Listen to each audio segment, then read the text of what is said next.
Hi, and welcome to today's Global Design Forum session, System Redesign in Conversation with Ben Terrett. My name is Hannah Barber. I'm the Head of Partnerships for London Design Festival, and I'm delighted to welcome Ben to this virtual stage. Ben is a designer and CEO at Public Digital, which helps governments and large organizations around the world adapt to the internet era. In 2018, he was elected a Royal Designer for Industry, the first ever for service design, and he holds a series of non-executive roles, including Governor of University of the Arts London, a trustee of D&AD, a member of the HS2 Design Panel, and an advisor to the London Design Festival. In 2017, he was inducted into the Design Week Hall of Fame. He has won various industry awards, including the Design Museum's Design of the Year and a D&AD Black Pencil. He co-founded the VC-backed Newspaper Club. He's an angel investor in several startups, and previously Ben was Group Design Director at the Co-op, working to recreate the Co-op for a digital era. He was also Director of Design at the Government Digital Service, where he led a design team working across government on gov.uk. So, without further ado, I will hand over to Ben and hope you enjoy today's talk.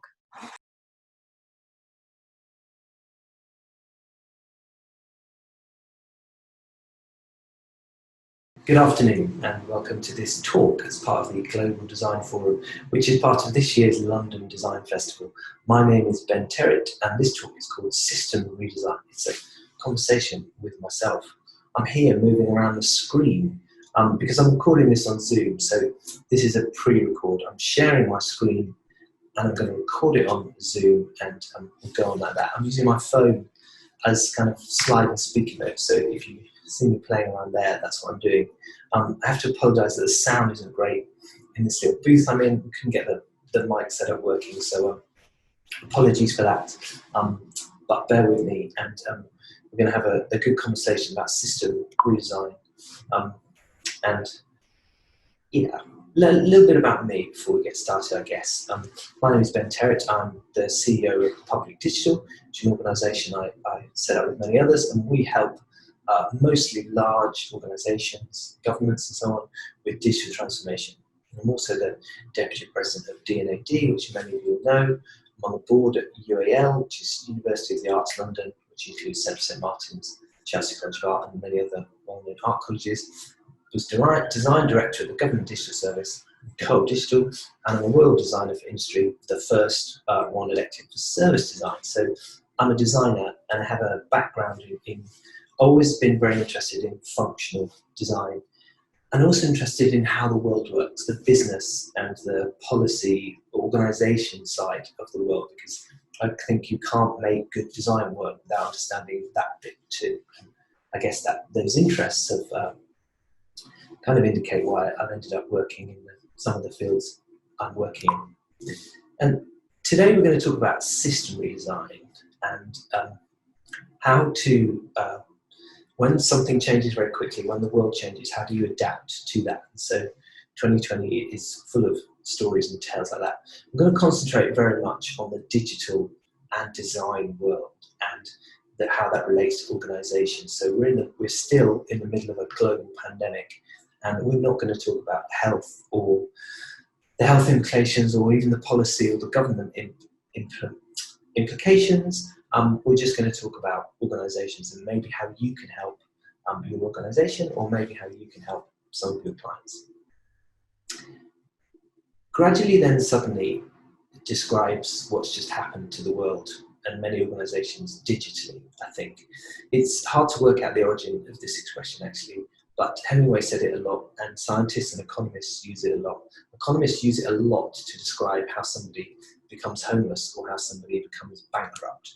It doesn't, and one of the reasons it's so hard to stop those things happening is it may happen overnight, but it's a series of events very gradually that have led up to that. And I think that's what's happened to the world digitally in 2020.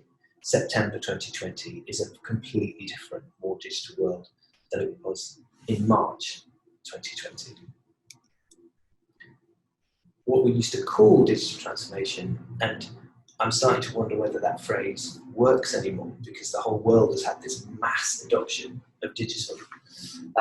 there are things maybe in your organisations or maybe in your clients, maybe you tried for a long time to get remote meetings or to make video conferencing work properly, and maybe that couldn't work. And why couldn't that work? Was it the technology? Video conferencing's been around for a long time.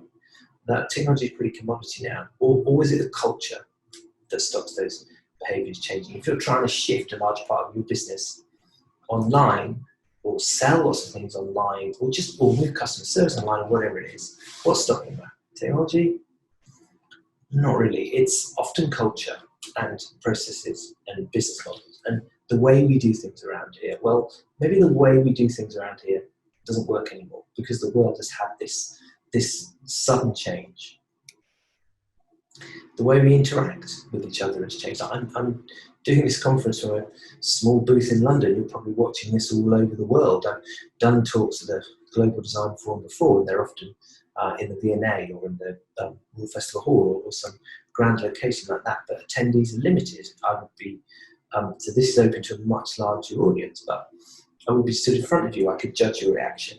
I could see how you were actually to talk and maybe spend longer on certain aspects of it than others because I'm getting that real feedback. But it's very different now. Is it better? Is it worse? Well, we all have views on that, but I think we won't know for a while. Minimum viable products are mushrooming, blossoming, booming everywhere.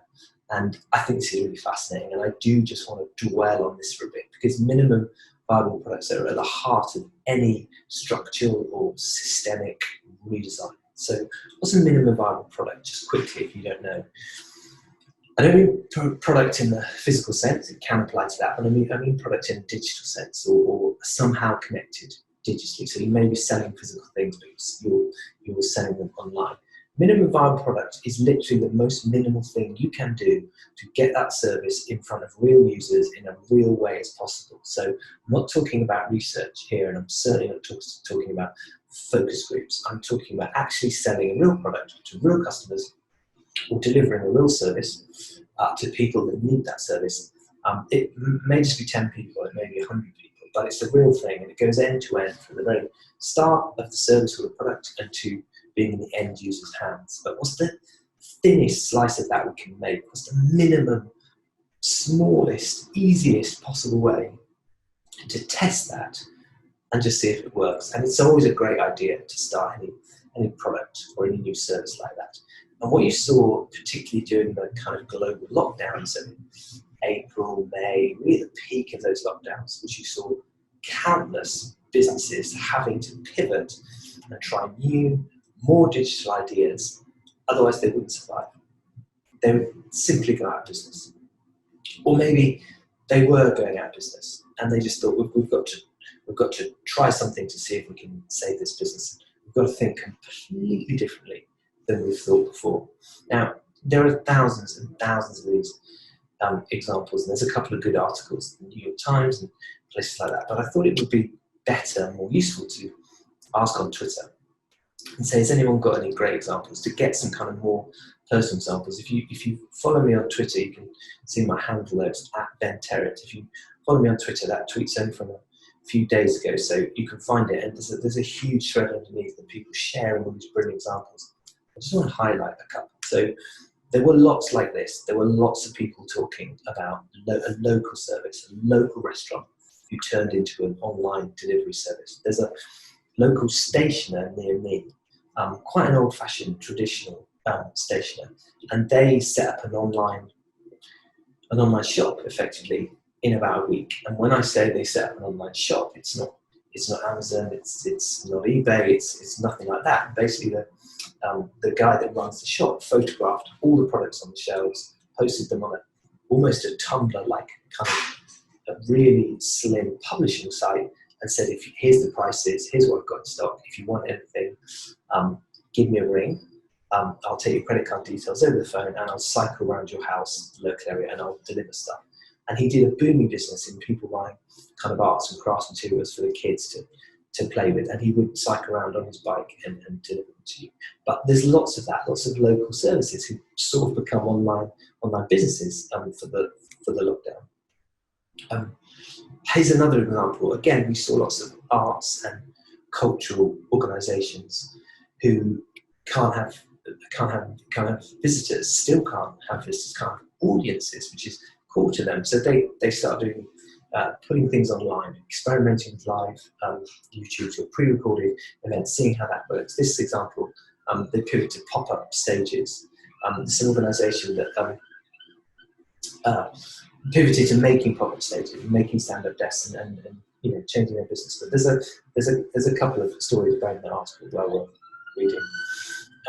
This is another one that I like because, again, a few more examples like this, but they've not just pivoted to delivering. Unlike the kind of station I talked about earlier, they've thought a little bit more about complete product. So we're not just selling you beer; we're going to try and bring the pub experience to you, which is just a bit of a richer experience, but very interesting. Another kind of restaurant one here, but they'd actually thought of 2 new brands, so they weren't just delivering the same product. They thought maybe this is a new brand, new world for us, and they'd started delivering some things like that. This one is a different organisation, but it's a group of businesses who are all struggling in lockdown, as every business was, and they clubbed together as a collective to see how the benefits of bringing together, how they could help each other through this challenging climate. This guy, Vi, sorry Vi if you're watching, I'm not quite sure how to pronounce that, but he works at Tesco's. That's why he's saying that this tweet may be slightly biased, but this is a great example because I think you see lots of those other businesses I talked about were smaller, and maybe it's easier for them to be more agile and more nimble. But Tesco's is not a small agile business; it's a big business, and it saw online orders, more than double very, very quickly. Again, I would argue this is a perfect illustration of gradually and then suddenly online shopping, online food shopping has been around probably 10 years, maybe longer. It's tiny, relatively speaking. It's like around 10% of grocery trade is done online. It's really, really small, but suddenly that's doubled and tripled in lots of cases. Are people going to return to going back to shops? Don't know. And this is another one from Kate here. This is not a service necessarily, but it's Foursquare service where you check in to places and let your friends know where you are. When you did that, it actually just sent you a message saying, "Are you sure you should be doing this? You really should be. You shouldn't be out. You shouldn't be checking into places. You should be at home." So it's just not really a pivot in the business, but just kind of interesting change here. So a little bit more about my company, Public Digital, because I think what we believe in explains how I feel about system redesign. So super quickly, my fellow founders and I are well known for the Government Digital Service and the Cooperative Group in the UK. Now we help large organisations, as I said, succeed in digital transformation. That's important because what does digital mean? And it's a question we get asked a lot. So we've very specifically defined what we mean by digital. And what we mean is applying the culture, processes, business models, and technologies of the internet era to respond to people's raised expectations. And they're very deliberately in that order because we think that's the order in which we need to apply them. So it's culture first, processes second. Technologies is deliberately last because most of the technology that most organisations need to transform themselves is commodity. It's not complicated, it's often not expensive, it's been around a long time, it's commodity tech in most cases, but the hard part is the culture, the processes, and the business models. And the internet era has raised people's expectations. Properly native internet era services often leave traditional services looking incredibly flat-footed. But customers, and not just customers in the private sector, in the public sector too, they expect a level of service and delivery that maybe they did 10 years ago. We walk all across the globe, and we work with presidents and practitioners. So we like to work with the leaders and we like to work with the team because that's how you get things done. You need a mandate and you need a movement. And here's some of the, we do lots of work with governments. So there's some prime ministers and there's some teams working on products and services around the world. Often our job is linking the teams up with the leaders, or with a prime minister who said, "I just wish there was somebody in our government that worked in this way. And we said, well, actually there's a team that we met 2 days ago. Why don't we go and meet them and introduce you guys together? And if you look at the picture in the top left, you'll see the Prime Minister of Peru with a fantastic digital team in Peru there, and do services and so on. But always focused on the user, always centered on the user. User-centricity is incredibly important to any design, any product, or any service, and I would argue it's become even more important during the pandemic. Now, it's a very brief overview and probably digital, but why is that important to you? Why is that important to system redesign? Well, it's important because we say that digital transformation is the act of radically changing how your organization works so it can thrive and survive in the internet era. That's a phrase, that's a pre-COVID phrase. That's a phrase we've been saying for probably a year. But we feel like COVID has accelerated trends that already existed. And things that, like I say, gradually then suddenly trends that had been around for quite a while are suddenly into very sharp focus for organizations and for teams and for individuals, maybe for your clients or your organization. The core aspects of that are needing internet era leadership in your organization, needing some form of design, service design, having an eye on strategy, and obviously technology is important. If you bring those four areas together, you can affect transformation in your organization. We also talk a lot about building networks and not hierarchies. This, I think, is really important in delivering modern services, but it's also really important in a more digital, more COVID era. Let me give you an example of what I mean by that. That phrase comes from this diagram, which effectively describes how the internet works. The third one, number C there, I'll move myself, is a distributed network. And that's how the internet works. That's what enables it to expand so well, to be so resilient. That's what enabled the kind of success of the World Wide Web, if you like, is how it works like this. You forgive me if you're a technical architect and you're watching my layman's very quick explanation, but it's the difference between the other two is that there are the points of, it's much easier to fail in a bad way. The points of failure is your distributed network is more secure, more robust, arguably more efficient, certainly more efficient in a decentralized, completely connected global world. The world that just got more connected because of the pandemic and because of coronavirus. Now, where I think this is super interesting is this diagram is a technical diagram of how the internet works. It's also possibly a diagram of how successful organizations are handling remote working during the pandemic. And in fact, this diagram can be applied to many things in modern life. That's what's so fascinating about it. So maybe there are organizations before, large organizations, who worked very, very much on a centralized model. The boss comes in the office, the boss can see all the staff, the boss can tell whether the staff are working, can tell whether the staff are working. The boss has a view on how hard the staff are working. It's very top-down, very hierarchical management. Maybe there's a centralized model where there's 2 or 3 offices, 4 or 5 offices, 4 or 5 bosses all reporting to the big boss. They all have a view on how the staff are doing. They can, presenteeism it works really well in this model. You can literally see people. And arguably this model works best in an industrial era when you have factories. Maybe presenteeism is important if you need to see people still on the factory line. But we're not in that era anymore. And COVID and coronavirus and the lockdown forced remote working globally. And the only thing that works, that enables you to work successfully in that environment, is to work as a distributed network and to have trust. The boss can't see everyone. You can't see who's in. You can't see who's working. You just have to trust that people are working.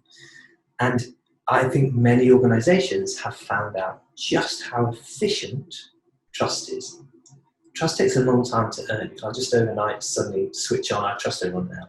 I used to, really worry about whether you're in the office on time, but now it's okay, I trust you. That doesn't work. You have to build up and earn that trust. So if you already trusted employees, if they already felt trusted, maybe if there's already some element of remote working, then the model like the distributed network works fine. Everyone trusts each other. Everyone does their job. Everything works. if you didn't trust people, presenteeism was explicit in your organisation, then I expect you struggled with remote working, and you're probably struggling in the future. So, what can we learn from this? We know that the world has changed because of COVID. We know that services and products and organisations have to be restructured and have to be different. We've seen some examples. There are many more. You may know them. We've given you a brief overview of some of our kind of theories, but what can we learn and what tools can we use to help us and help our clients? I just put a few of these in as we come to the end to help you. So there's some questions I think you can ask. I think you can say, if your organisation is struggling with this, you've got to take the barriers away. In some organisations, they were forced to take the barriers away. The traditional station I talked about that put all these products online may have been a barrier to doing that before. That barrier's gone now. If you want to survive, that barrier's gone. So in your organisation, what are the important barriers? Which ones should you remove first? And when you remove those, what are the consequences of doing that? How do we make sure, if there are good working patterns, many good things, many people are enjoying working from home, many people are, as we start to slowly, carefully come back, many people are enjoying a few days in the office, a few days at home, but what works there and what really, really doesn't work? You know, if you're a single parent bringing up 2 kids, working from home is incredibly different to somebody who maybe doesn't have kids and has their own home office. It's incredibly different circumstances and lots of different people. So how do we leave behind a more equal and fairer society? How do we use the change in working patterns to make the world a better place? Here's, I guess this is a canvas, but I think there are people far smarter than me that create canvases like this, and maybe I'm not doing it justice, but it's a little thing I made to help you do that. Let's go back to our model of digital, which is that digital is adapting the culture, processes, business models, and the technologies of the internet era to help transform your organisation. So let's take those 4 things: culture, process, business model, and technology. I chuck together a quick little canvas that you can use with your clients. You can use in your organisation. Just have a look about what's changed. What's changed in the last 6 months? Because a lot of things have changed. What's changed? What of those things that changed? What worked? What didn't? Why did they work? Why did they not work? And what could we do less of? What could we do more? It's really simple. There's one processes, one for business models. It's really simple, but it's a great thing to do with a group of people, maybe with your exec team, maybe with a particular team working on a particular product. But just ask some of these questions and go through them. Try and tease out, what can we take from this that's good, and why didn't these things work before? I have a little hunch that most of the canvas that will have the most comments on it at the end is the culture one. But do it and give me a shout on Twitter, let me know how you get on. Here's the last one: technologies. I work with many organisations who are large, complicated, bureaucratic organisations. Almost all of them had the technology to work in a different way already in place. Lots and lots of them had technology for video conferencing. They just didn't use it. Lots and lots of them had Slack or similar. They just weren't using it completely. Lots and lots of them had access to cloud services and didn't use them completely. And now they are because they've been forced to. So I think the technology is already in place. It's certainly a commodity, and it's not stopping any system redesign. Come to the end of my talk. That was a brief run through, and it was designed as a conversation because I don't really feel that it was a complete talk. I'm not starting and ending with a nice narrative and a story arc. I really just wanted to give some things for you to focus on and for you to think about, and hopefully provoke some thoughts. So thank you very much for watching this talk. Thank you for being part of the Global Design Forum as part of the London Design Festival. I hope that was enjoyable.